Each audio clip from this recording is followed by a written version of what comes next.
नमस्कार मित्रों, एक बार फिर से स्वागत है आप सभी का हमारे चैनल इंडियन एसआरजे पर। मित्रों, जैसा कि आप जानते हैं कि हम अपने वीडियोस के माध्यम से आपको जागरूक करने के लिए प्रगतिशील भारत में हो रहे विकास कार्यों की जानकारी देते हैं। इसी क्रम में आज हम आपको कानपुर मेट्रो प्रोजेक्ट की संपूर्ण जानकारी देंगे, जिसमें कि आप जानेंगे कानपुर मेट्रो प्रोजेक्ट की योजना कब बनी और कब शुरू हुआ निर्माण, कानपुर मेट्रो प्रोजेक्ट में कितने कॉरिडोर बनने हैं व क्या होगा रूट, कानपुर मेट्रो प्रोजेक्ट कितनी लंबी होगी तथा कितने चरणों में होना है निर्माण कार्य, कानपुर मेट्रो प्रोजेक्ट की क्या है लागत, कहां से होगी कानपुर मेट्रो प्रोजेक्ट के निर्माण के लिए धन की आपूर्ति, क्या है प्रोजेक्ट की वर्तमान परिस्थिति, कानपुर मेट्रो प्रोजेक्ट की यार्ड की जानकारी, कानपुर मेट्रो प्रोजेक्ट कैसे होगी देश के बाकी मेट्रोज से भिन्न, कानपुर मेट्रो प्रोजेक्ट को बनाने के लिए किन कंपनियों को मिले हैं कॉन्ट्रैक्ट, कानपुर मेट्रो प्रोजेक्ट का कितना होगा किराया तथा जानेंगे तकनीकी जानकारी, कानपुर मेट्रो का निर्माण कार्य कब तक होगा पूर्ण एवं कब होगा जनता को समर्पित, तथा कानपुर मेट्रो रेल की क्या होगी टाइमिंग व कितनी मेट्रोज का होगा परिचालन। इन सभी जानकारी को पाने के लिए वीडियो को अंत तक अवश्य देखें। राज्य सरकार प्रदेश में नोएडा के पश्चात उत्तर प्रदेश के 7 अन्य शहरों लखनऊ, आगरा, कानपुर, मेरठ, गोरखपुर, वाराणसी और प्रयागराज में मेट्रो रेल चलाने के लिए प्रस्ताव तैयार किया था, जिनमें से लखनऊ में वर्तमान समय में मेट्रो रेल चल रही है। कानपुर और आगरा में भी मेट्रो रेल परियोजना का काम जोरों शोरों से चल रहा है। इसके अतिरिक्त मेरठ में भी रैपिड रेल परियोजना अब शुरू हो चुकी है और शेष अन्य स्थानों पर भी डीपीआर और सर्वे आदि पर कार्य चल रहा है। लखनऊ और गाजियाबाद के पश्चात उत्तर प्रदेश का सबसे बड़ा शहर कानपुर के भीड़ भाड़ वाले यातायात में लगने वाले समय को कम करने के उद्देश्य से कानपुर में मेट्रो रेल प्रोजेक्ट पर कार्य चल रहा है। कानपुर मेट्रो रेल प्रोजेक्ट का डीपीआर राइट्स द्वारा तैयार किया गया है। कानपुर मेट्रो प्रोजेक्ट की अधिक जानकारी के लिए बता दें कि इस परियोजना का उद्घाटन वर्ष 2016 में हुआ था एवं यूपी की राज्य कैबिनेट के अप्रूवल के पश्चात फरवरी वर्ष 2019 में केंद्र सरकार के मंत्रिमंडल द्वारा स्वीकृति प्रदान की गई थी। तत्पश्चात परियोजना की आधारशिला स्वयं प्रधानमंत्री नरेंद्र मोदी द्वारा 8 मार्च वर्ष 2019 को रखी गई थी।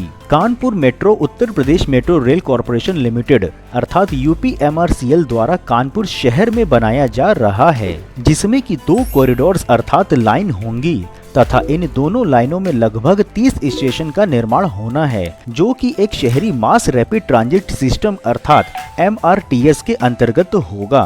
कानपुर मेट्रो के दोनों कॉरिडोर्स की जानकारी दें तो आपको बता दें कि पहला गलियारा कानपुर के IIT से प्रारंभ होकर नौबस्ता में समाप्त होगा। इस गलियारे में 22 स्टेशन निर्मित किए जाएंगे, जिनमें कल्याणपुर रेलवे स्टेशन, बड़ा चौराहा, कानपुर सेंट्रल जैसे कई स्थानों के नाम हैं, जहां से होकर के गुजरेगा पहला कॉरिडोर व जहां पर स्टेशन बनाए जाने की योजना है, जिनकी पूरी सूची आपके समक्ष है। वहीं कानपुर मेट्रो के दूसरे कॉरिडोर की जानकारी दें तो आपको बता दें कि यह मेट्रो लाइन चंद्रशेखर कृषि विश्वविद्यालय से प्रारंभ होकर जरौली तक जाएगी एवं यह लाइन काकादेव तथा शास्त्री चौक जैसे स्थानों से होकर गुजरेगी, जहां पर स्टेशन बनाए जाने की योजना है एवं जिनकी पूरी सूची आपके समक्ष है। अब कानपुर मेट्रो के रूट की लंबाई की जानकारी दें तो आपको बता दें कि पहले कॉरिडोर की लंबाई 23.8 किलोमीटर है, जिसमें कि लगभग 15 किलोमीटर एलिवेटेड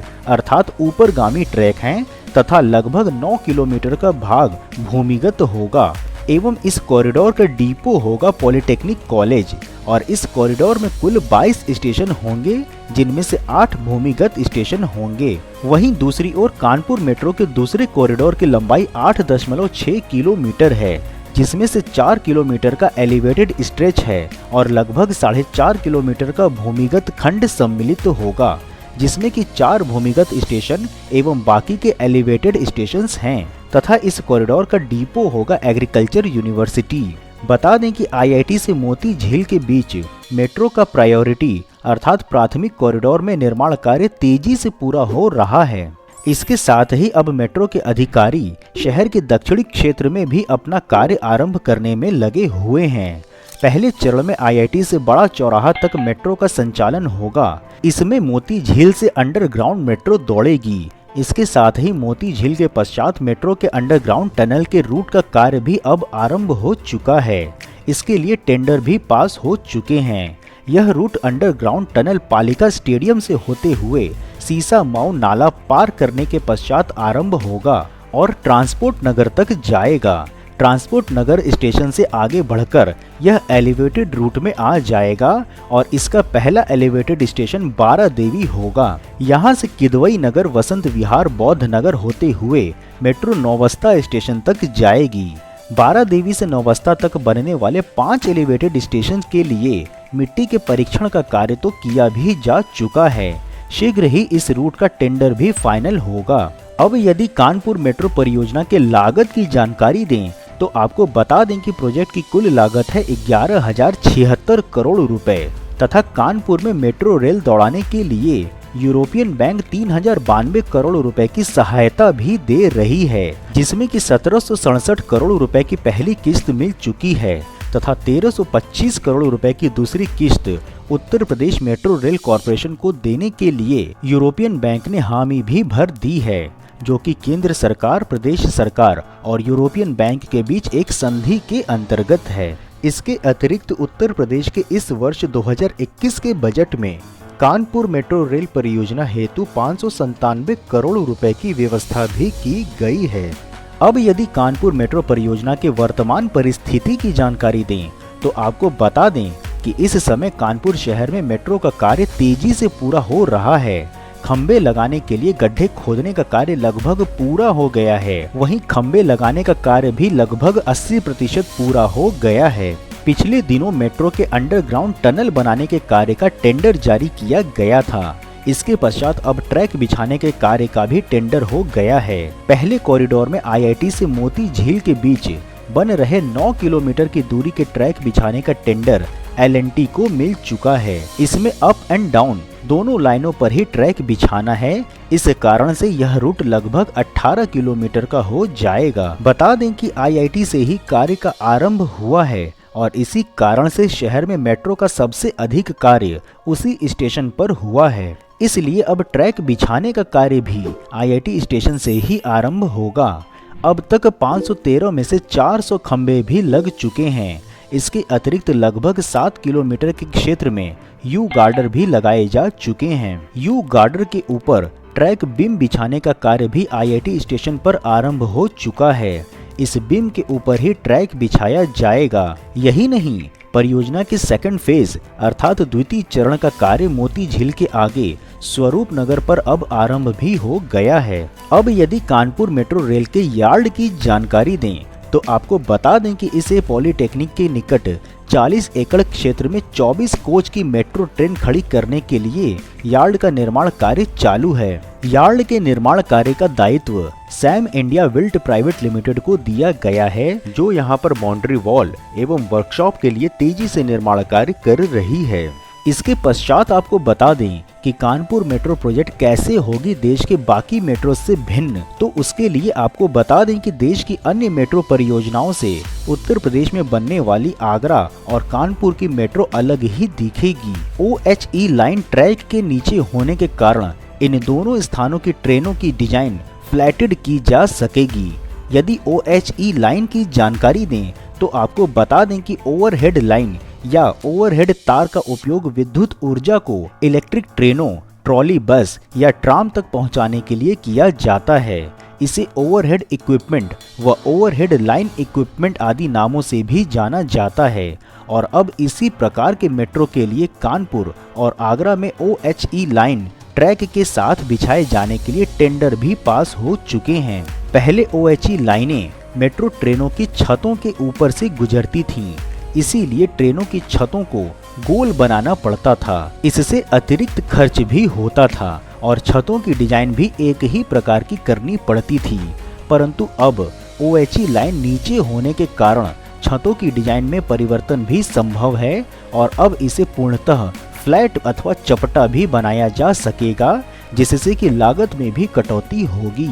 अब यदि कानपुर मेट्रो प्रोजेक्ट को बनाने वाले कॉन्ट्रैक्टेड कंपनियों की जानकारी दें तो आपको बता दें कि कानपुर मेट्रो में कई दिग्गज कंपनियां परियोजना के अलग अलग भाग के लिए चयनित हुई हैं, जिनमें कि L&T, Bombardier transportation, Sam India जैसे नाम सम्मिलित हैं एवं जिनकी संपूर्ण सूची आपके समक्ष प्रस्तुत है। अब यदि कानपुर मेट्रो प्रोजेक्ट के किराए की जानकारी दें तो आपको बता दें कि कानपुर मेट्रो की किराया संरचना, कीमतें और नियम अभी तक घोषित नहीं किए गए हैं, जिसे कि वाणिज्यिक संचालन के आरंभ के निकट अंतिम रूप दिया जाएगा।